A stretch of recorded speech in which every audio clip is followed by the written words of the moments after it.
Hindi lang ang mga nangangailangang Pilipino ang nakinabang sa libreng gulay mula sa Office of the President, kundi maging ang mga magsasaka at traders na tinulungan para mabenta at maibiyahe ang kanilang mga produkto. Si Jezreel Kate Lapizar sa sentro ng balita.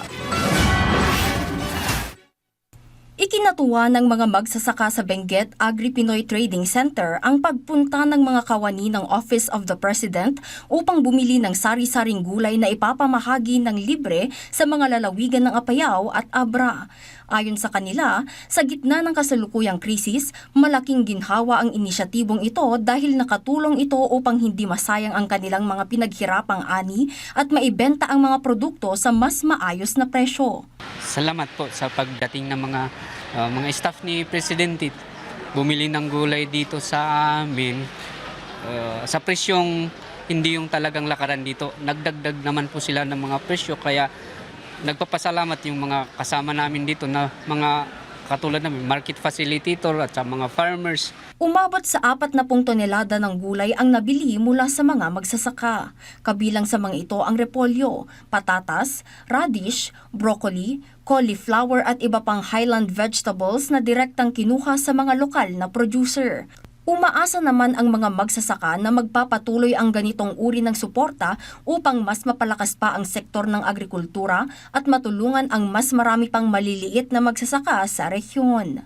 We ask more support to the farmers as of now kasi sa tuman ng mga gulay natin, talagang bankrupt kami. Marami sa mga farmers natin talagang na bankrupt dahil sa presyo na mababa. Yung mga ibang gulay talagang andun sa garden, doon na nabubulok. We ask the President na sana continue na i-support natin yung mga farmers, yung marketing ng mga gulay namin, sir. Sa pamamagitan ng direktang pagbili sa trading center, nabibigyan ng tiyak na pamilihan ang mga magsasaka at nababawasan ang pagkalugi sa kanilang mga ani. Inaasahan namang maipapamahagi ang mga gulay sa mga piling komunidad sa Apayao at Abra sa pakikipagtulungan ng mga lokal na pamahalaan at iba pang ahensya ng gobyerno.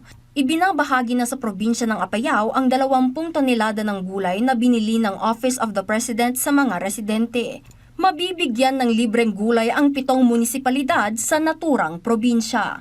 Jezreel Kate Lapizar para sa Pambansang TV sa Bagong Pilipinas.